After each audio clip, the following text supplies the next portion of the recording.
Yes, sir. Good afternoon, everyone. It is 2 o'clock on Wednesday, February 4th, 2026. I'm calling the meeting of the Frederick County Board of Elections to order. We have a quorum with at least one member of the minority party present, Nate Wilson, and also Shirley McDonald, our secretary. Also with us are Board Council Dan Loftus and Election Director Barbara Wagner. Is MC is in the audience. In the audience, she just walked in. And MC Keegan Air, our liaison counsel, has just entered. Welcome, everyone. Would you please stand and join me in saying the Pledge of Allegiance? I pledge allegiance to the flag of the United States of America and to the republic for which it stands, one nation, under God, indivisible, with liberty and justice for all.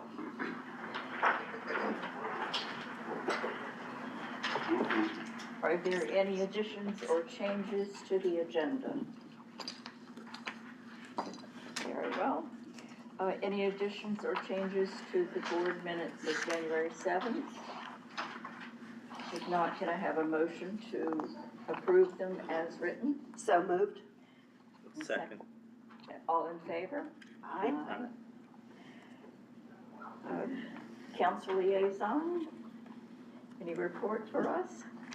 Still trying to schedule the last public hearing on the last town hall on the budget, but other than that, nope, we're just moving ahead. Thank you very much. And board council report, Mr. Loftus. Thank you, Madam President. I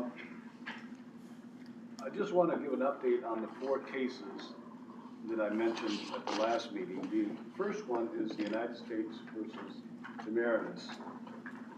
And this is where the Department of Justice filed a lawsuit against the State Board of Elections, alleging that they were violating the Civil Rights Act of 1960 by refusing the Department of Justice's demand for an unredacted copy of the Maryland's voter registration database. Right now, the Department of Justice has filed a motion to compel the records pursuant to the Civil Rights Act of 1960. The Office of the Attorney General, on behalf of the State Board of Elections, must file a response to that motion and complaint by January the 30th, which they've done. The second case is the Republican National Committee versus Demarinis, again with the State Board of Elections. And in this case, the Republican Party, both the national and the state level, have sued the State Board of Elections and 2 local boards for failure to accurately maintain Maryland's voter registration list under the National Voter Registration Act. Right now, the Office of the Attorney General, on behalf of the State Board of Elections, has filed a motion to dismiss. On January the 12th, the Democratic National Committee moved to intervene in this case as a defendant, and the Republican Central Committee and the Maryland GOP did not oppose the motion to intervene, and the State Board of Elections did not take any position on this action. The next one is Bryson versus Moore. As I mentioned last month, this matter is now on appeal at the Appellate Court of Maryland, and nothing is new on this. The next case is the Della Rocca versus Lee case, and that matter is now pending before the 4th Circuit, and there is nothing new to report on that case. And that's all I have, Madam President. Any questions for council? Thank you, Mr. Loftus. Election Director's report, Ms. Wagner. Okay, thank you, Madam President. The following important meetings we have upcoming. On February 10th, we will be at Frederick High School, talking to the high schools in the LINKS program. On February 12th, we will be visiting the Republican Club, giving them a voter registration distribution training, as well as talking about how we can better equip election judges and election judge recruitment efforts. On February 24th, is the last day for candidate filings. Our office will be open till 9 o'clock that night. As of today, we have 207,285 active registered voters.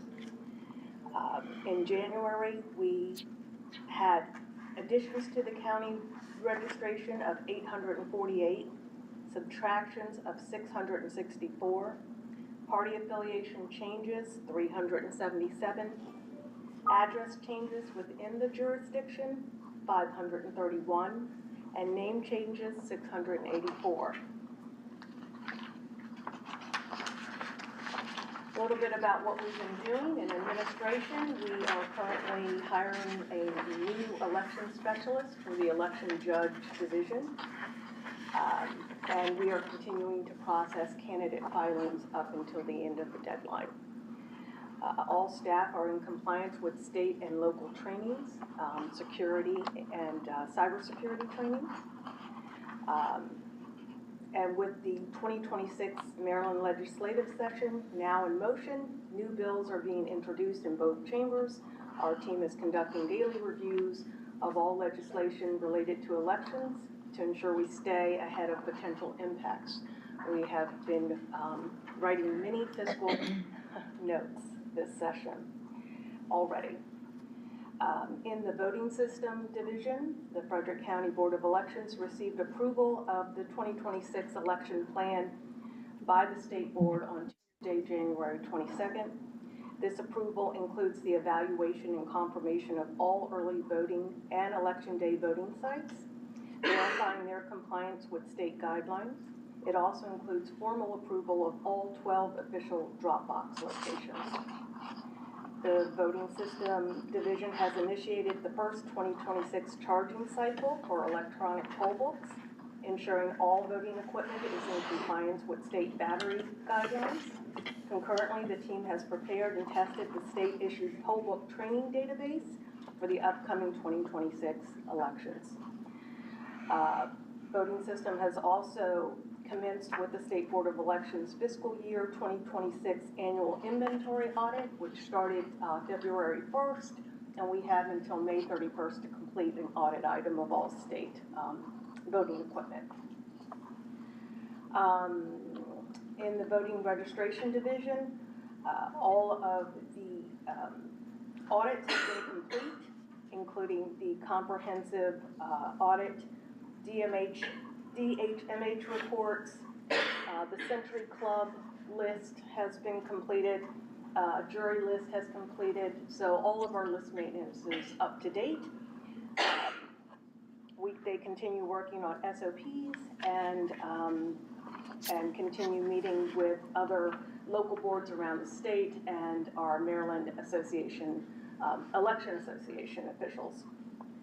Mail-in ballot division, the mail-in ballot sent out 427 permanent MIB cancellation letters. This is if a voter remained on the permanent mail-in ballot but decided to go vote in person for 2 years, for 2 voting cycles. We took them off of that mail-in ballot list, and if they want to reapply to get back on it, they can. But it was causing a lot of provisionals because they decided to go vote in person instead of using their mail-in ballot. So 427 were taken off those lists. In election judge division, we had a very nice open house last Saturday before the big snowstorm. We got a lot of participation. A lot of our seasoned judges came back and took applications to give out around the county, and we also got 26 new applications in, so we were very happy about that. We continue to distribute flyers with the Frederick County Public Libraries, which we are in partnership with for their 250 anniversary celebration, so we will be having special things going on during the year with them, and we're looking forward to that. We have outreach with Frederick County Public Schools. We are in their Peach Jar email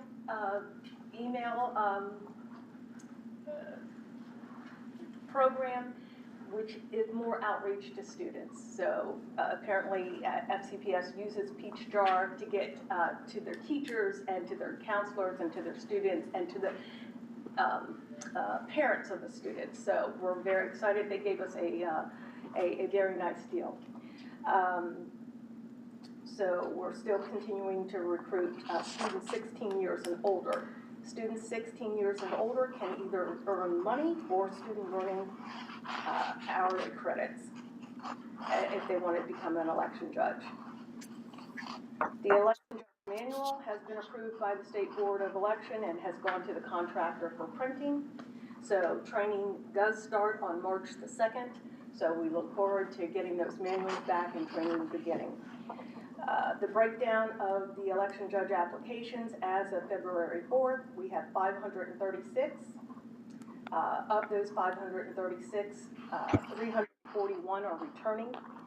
Out of that number, out of the whole number, the breakdown is Democrats have 271 applications, Republicans 160, unaffiliated 100, and other 5. In the GIS and Special Projects Division, initial planning for possible congressional redistricting, currently under consideration by the Maryland House of Delegates, has begun. So we are getting our ducks in a row in case that happens so we can turn around quickly. The division continues to also provide IT and software development support for all the divisions and the staff as required, as requested. Building management, both the county and the state continuity of operation plans are currently undergoing their annual revisions. And our new mailroom is fully operational. It's providing a safer, more comfortable environment for our staff, and this expanded workspace is specifically designed to accommodate an increased mail volume anticipated in the upcoming election cycle. And that concludes my report. Thank you, Ms. Wagner. Any questions for the director? Very well. We now have a presentation on voter education, election judge parity report by Julia Douglas. Julia Douglas should be joining us from, is she on? She was a minute ago. Yeah, she's here. Okay. Okay, so just give her a second. All right. Well, good afternoon, everyone. Can you hear me okay? Hi. My name is Julia Douglas. I am a senior fellow with Election Resilience Lab. It's part of the Center for Democracy and Civic Engagement at the University of Maryland. And it's been our pleasure to do some preliminary work and needs assessment with the the Frederick County Board of Elections over this past few weeks, where we're extending the existing partnership between the University of Maryland and the State Board of Elections. And what we're trying to do is bring this to the local level, to the local boards. Our mission at the Election Resilience Lab is to conduct research and to identify and demonstrate ways to strengthen the people and the workplaces of democracy. So what does that mean? We're trying to help election administrators do their job. And one of the things we try to do is emphasizing listening to the needs of what it takes to help your staff do the best they can for the voters of your county, for the voters of the state, to put on these elections. And we do that by recommending and testing practical solutions, measuring the results, helping to build evidence so that you can use and you can make decisions when you make improvements to your management practices, to policies, resource allocations. Anything that can help election administrators be effective, get the tools they need, and have practical solutions. We bring together a team of academic researchers, workforce development specialists, and former election administrators. The idea is to turn all this insight into impact. And our focus, our emphasis though, is making sure it's a collaborative process. So all the stakeholders involved have a voice that they can participate, so that we really are any solutions we suggest, anything that we uncover, it's meeting the real needs of what you need to do, so that whatever research conclusions we do come to will have useful, practical applications. Some of the things that we've been working on here in Frederick County thus far is brainstorming strategies to help you reach the election judge parity goals for the upcoming election and for beyond that. One of the things that we've been doing in service of that is recommending increased and targeted outreach to your citizens, to your voters, to your election judges. I attended that open house you just had. Kudos on that. It was fabulous. It was a great setup. Staff did a great, fantastic, impressive job on that. That's the type of efforts that I think are going to help you achieve these goals. The other thing that we're doing is helping with what's called process mapping, where we look at the existing processes, we look at the existing procedures that you have in place in your election judge program to identify ways that we can enhance that, to look at points where we may be able to collect data to help you improve things. We are also trying to look at not just get things ready for this upcoming primary, but we will, after that primary, we will see what worked, what didn't, what things maybe we know now, but we don't have time to put in place, help you with that so you can do things even better when it comes to the general, and then continuing beyond that.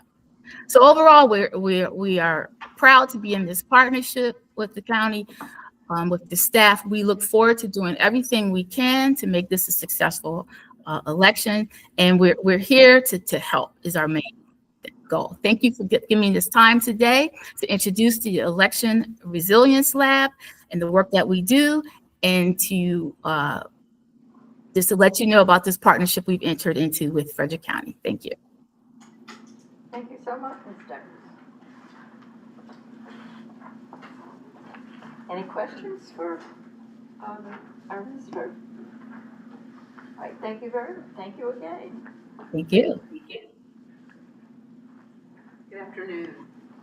In accordance with Maryland State Board of Elections Policy 2025-04, Election Judge Parity Reporting, you should have in front of you copies of our vacancy report required to be provided to you monthly beginning with this February board meeting. The public should be aware that these numbers only reflect our interim election judge assignments as of February 1st. These numbers are changing daily and will continue to change all the way up until election day due to judges dropping out and last-minute changes for a variety of reasons. Once the minutes of this meeting are approved, this report will be posted on the Board of Elections website for the public to access.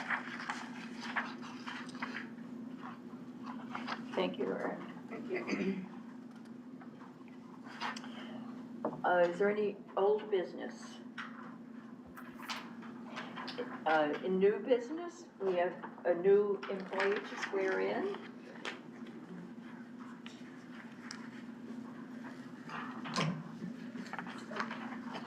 Please come forward.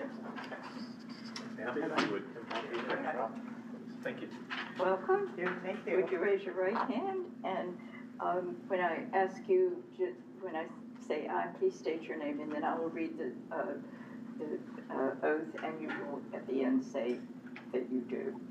I, Abigail Corbett, do swear or affirm that I will support the Constitution of the United States, and that I will be faithful and bear true allegiance to the state of Maryland and support the Constitution and laws thereof, and that I will, to the best of my skill and judgment, diligently and faithfully, without partiality or prejudice, execute the office of Maryland election official according to the Constitution and laws of the state. Thank you, and welcome. We look forward to working with you.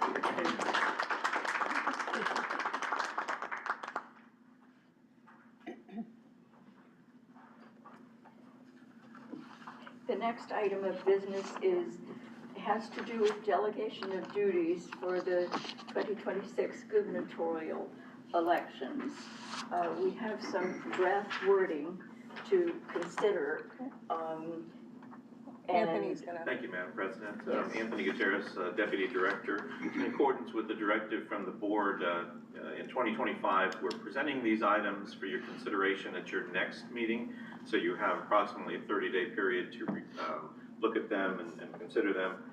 So we'd like to introduce these three items at your February 4th meeting to submit for your formal consideration for approval at your next meeting in March.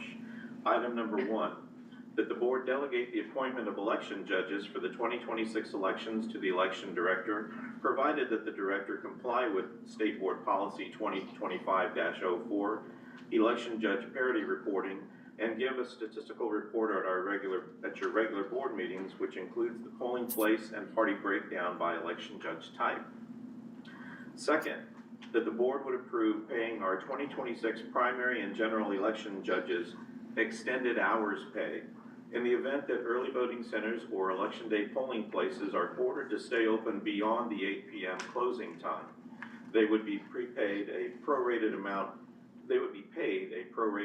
times the amount of time they were ordered to remain open. Point of information on that was passed by the board for the 2024 election cycle. And item number 3, the board would direct the election director to conduct logic and accuracy testing and preparation of all voting units to be used in the 2026 primary and general elections. Another point of information, that is part of the certification process required by the state board. Again, these are simply introduced now, and we will ask you to consider them as an agenda item at your March meeting. Any questions or discussion about these items? Question on item 1, why and can the board delegate the responsibility of appointment of election judges when the state board notes that due to election law, let me see here, 10-203, appointment of election judges based on election director's recommendation is a local board of elections responsibility. Are we even able to do that? Thank you for the question. We will certainly do the research and provide you an answer in March. Okay, thank you. Thank you. Any other discussion or questions? Thank you, Mr. Gutierrez.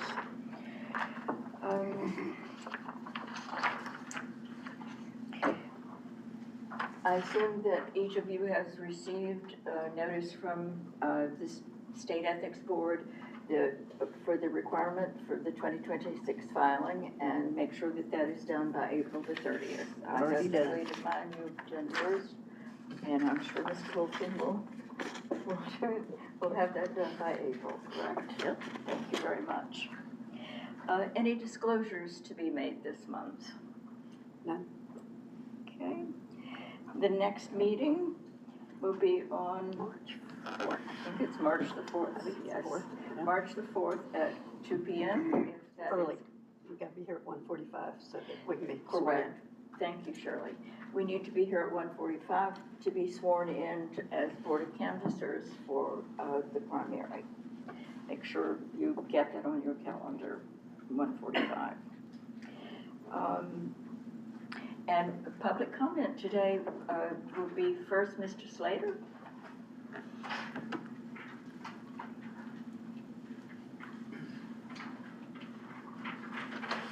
Yes, sir, I can take those. Thank you so much. Good afternoon, glad to be here. My name is Tom Slater. I'm a registered voter in Frederick County, and I want to bring to your attention 2 recent items published in the New York Times. One is a February 1st, 2026 column by David French. He's a respected conservative commentator. It's called "This Is Not a Drill," warning about the danger of the federal government obtaining election data from local or state election boards, like recently occurred in Georgia, and suggesting that the data could be used by the Trump administration to suppress the vote by intimidating voters and unfairly removing legitimately registered voters from the voter list. This is more disturbing because of comments made by President Trump a day or two ago when he said, and this is a quote, If a state can't run an election, I think the people behind me should do something about it, because, you know, if you think about it, the state is an agent of the federal government in elections. I don't know why the federal government doesn't do them anyway. The federal government should get involved. These agents of the federal government, there are agents of the federal government to count the votes. If they can't count the votes legally and honestly, then somebody else should take over. That's the end of the quote. If this doesn't send chills down the spine of every volunteer involved in the systematic, careful, and accurate counting of votes in counties like Frederick, the elections board staff, and every local election official, I don't know what would. The other item is a story from the January 14th, 2026 edition of the Times that talks about the proposed Systematic Alien Verification for Entitlement, or SAFE Act, which motivated President Trump to issue an executive order that invites state officials to upload voter data on a mass scale to the Department of Homeland Security. So far, some states have complied with the executive order, and initial data suggests that there's no widespread fraud. Out of 4.9 million voter registrations that have been checked so far, roughly 0.02% of the names processed have been referred for further investigation of non-citizenship. Based on that, I urge this board to resist any effort from the federal government to gain access to any voter records from Frederick County. Thank you. Do I have any questions, or do I answer questions? Okay, thank you. Ms. Lee?